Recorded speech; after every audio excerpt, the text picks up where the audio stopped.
By the IRS commissioner who appeared before our committee on March 26th of this year. Why did the IRS commissioner, when I asked him about those emails, he said that they had been taken off and stored on servers. He confirmed under oath, he raised his hand and said that they do have those emails and that the only reason they hadn't given them to us is because we were extracting the 6103, the personal information that was there. So he confirmed that he had. Was he lying to the Congress at that point? We got a lot of questions for him. All right. The Internal Revenue Service, the Internal Revenue Service is claiming there is nothing to see. Just move along, people, when it comes to this notion they intentionally lost the emails of Lois Lerner. How could anyone think such a dastardly thing? Silly question. Welcome in Washington Times writer and author of Police State USA, How Orwell's Nightmare is Becoming Our Reality. Cheryl Chumley joins us today. Cheryl, welcome in, and this is Orwellian to begin with. I think we can just go ahead and start right there from what's happening over these emails.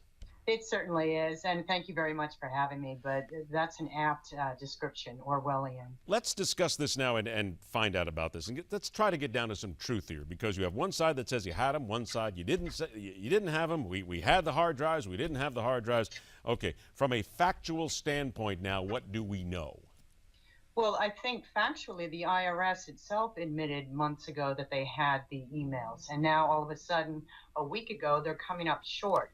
And if you can recall, the backdrop of this also is that the House Republicans just released a report where they found 100 different media reports that link Obama to some of these targeted Tea Party IRS scandals. So it has the appearance of the White House and the IRS scrambling for answers.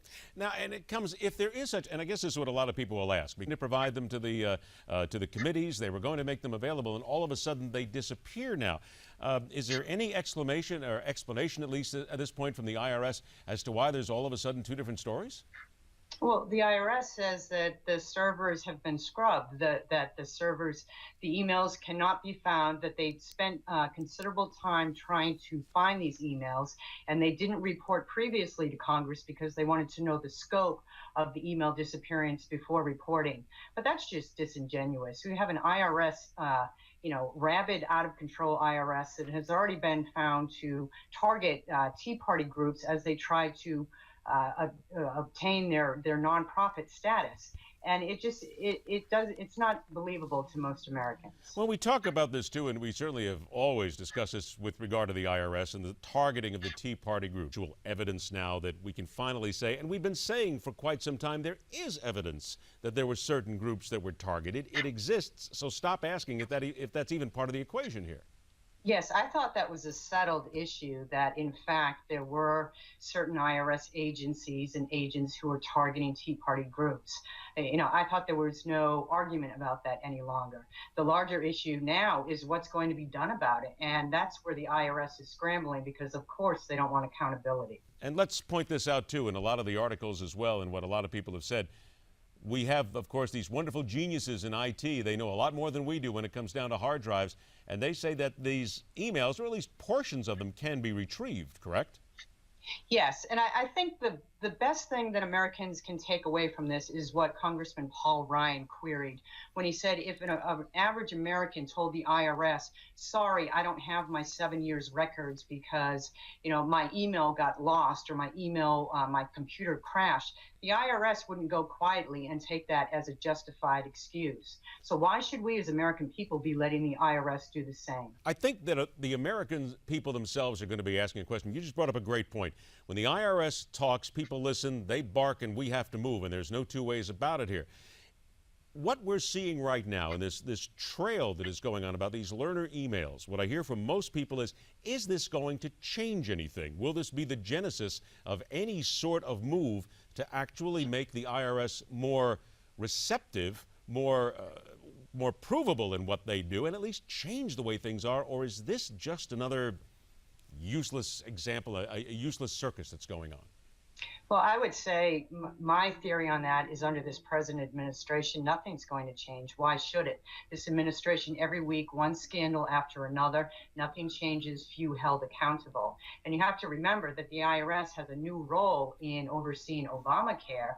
So I just don't see that the IRS is going to be backing off and scaling back its authorities at a time when they're taking on such a massive bureaucratic nightmare as Obamacare. If you and I both receive an audit notice in the next 72 hours, we'll certainly know that we've said something. So that's just to warn you, just in case. We all know that might happen.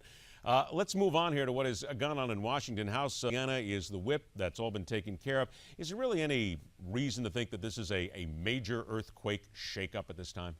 No, none at all. First off, they're not going to be in power that much longer. They only have a few days before the House goes on vacation, August, September, October, and then we have the midterm elections.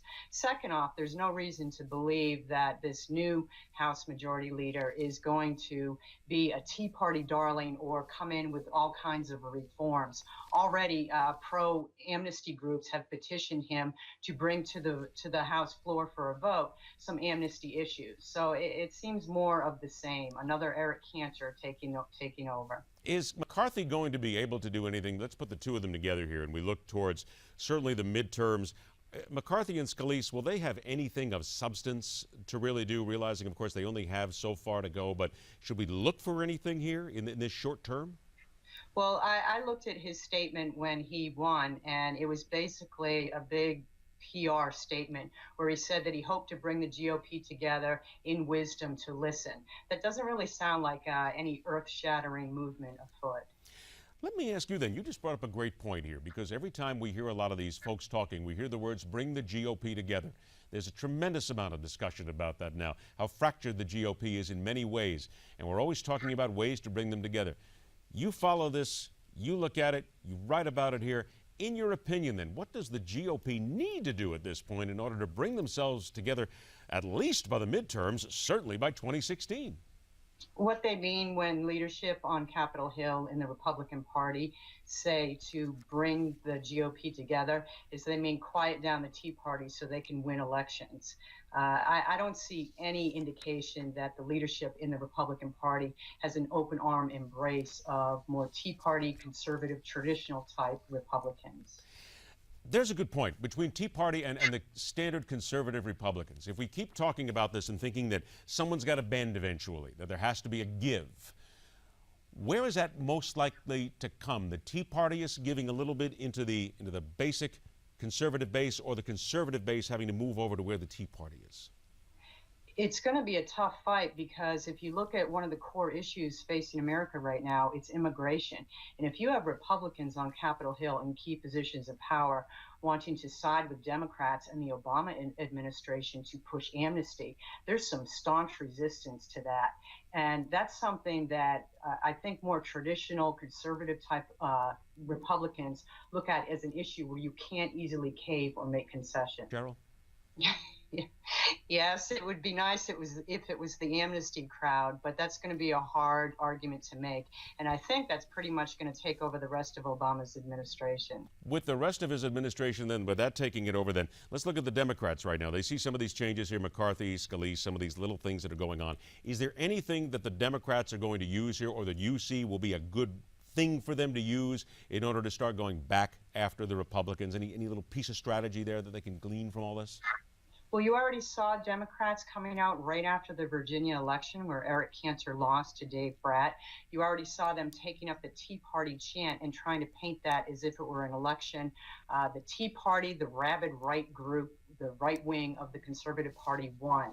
And to me, that looks like a longer-term strategy in order to paint the Republican Party as right wing so independents will vote Democrat in November. Something else that I wanted to bring up to you, I know, and this was sort of an interesting story, the Mississippi GOP primary fight. Again, here we go. We're talking about a fight in the GOP here. Incumbent U.S. Senator Thad Cochran and Chris McDaniel. A lot of questions going on here. A lot of dirty tricks going on in this. And now we have Brett Favre weighing in. I'm not too sure. Certainly the Mississippi boy is going to help, but I'm not sure if it's going to really help that much. I don't see it helping at all. It's more an interesting sidebar. You know, he was from University Southern Mississippi.